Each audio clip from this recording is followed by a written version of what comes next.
वर्ण और वर्णमाला।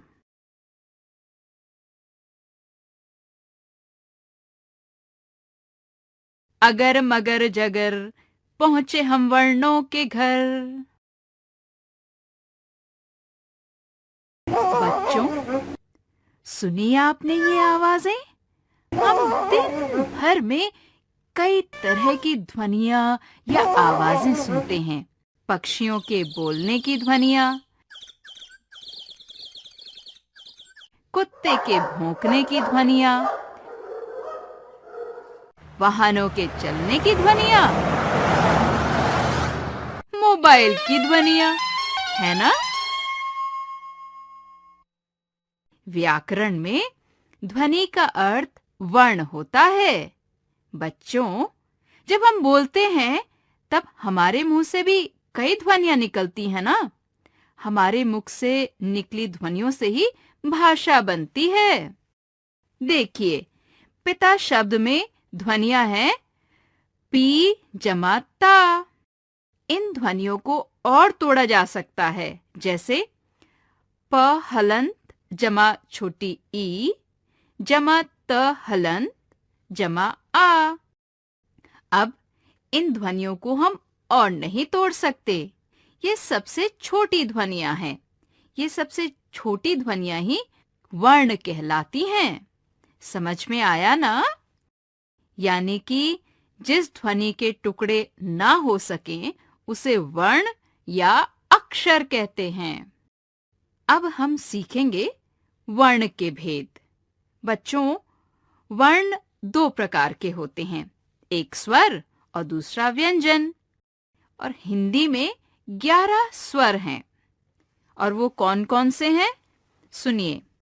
अ आ इ ई उ ऊ री ए ए ओ औ। इसी तरह हिंदी में 33 व्यंजन हैं। क ख ग घ ङ च छ ज झ ञ ट ठ ड ढ ण त थ द ध न प फ ब भ म य र ल व श श स ह। बच्चों, स्वर और व्यंजन मिलाकर हिंदी की वर्णमाला बनती है। इस वर्णमाला में सारे वर्ण एक निश्चित क्रम में होते हैं। बच्चों, स्वर और व्यंजन के अलावा हिंदी में 4 संयुक्त व्यंजन भी हैं। क्ष, त्र, ज्ञ, श्र। ये 2 व्यंजनों को जोड़कर बनते हैं, इसलिए इन्हें संयुक्त व्यंजन कहा जाता है। आइए देखें कि ये चारों संयुक्त व्यंजन कौन-कौन से व्यंजनों को जोड़कर बनते हैं।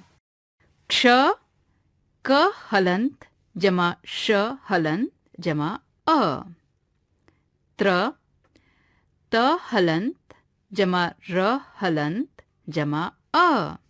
ज्ञ, ज हलंत जमा न्य हलंत जमा अ। श्र, श हलंत जमा र हलंत जमा अ। हिंदी भाषा में ड, ढ, ज, फ इन वर्णों का भी प्रयोग होता है।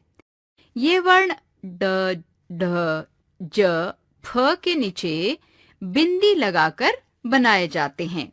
आइए इनका सही उच्चारण सीखें।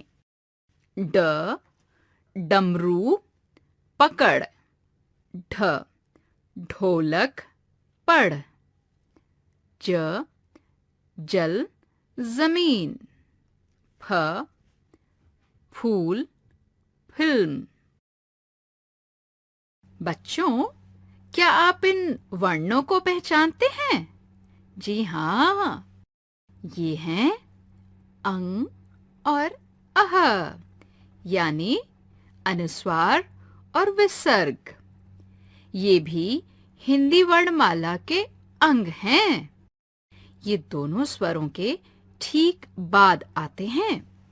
इन्हें आयोगवाह कहते हैं, क्योंकि ये ना तो स्वर हैं और ना ही व्यंजन। है ना मजे की बात? आइए इनके बारे में और जानें। अंग यानी अनुस्वार, इसका चिन्ह है ये। इसका उच्चारण नाक से किया जाता है। अनुस्वार वाले कुछ शब्द हैं पतंग, बंदर, झंडा और बंदूक। अह यानी विसर्ग, इसका चिन्ह है ये। इसे दो बिंदुओं के रूप में लिखते हैं। यह चिन्ह अक्षर के बाद लगाया जाता है।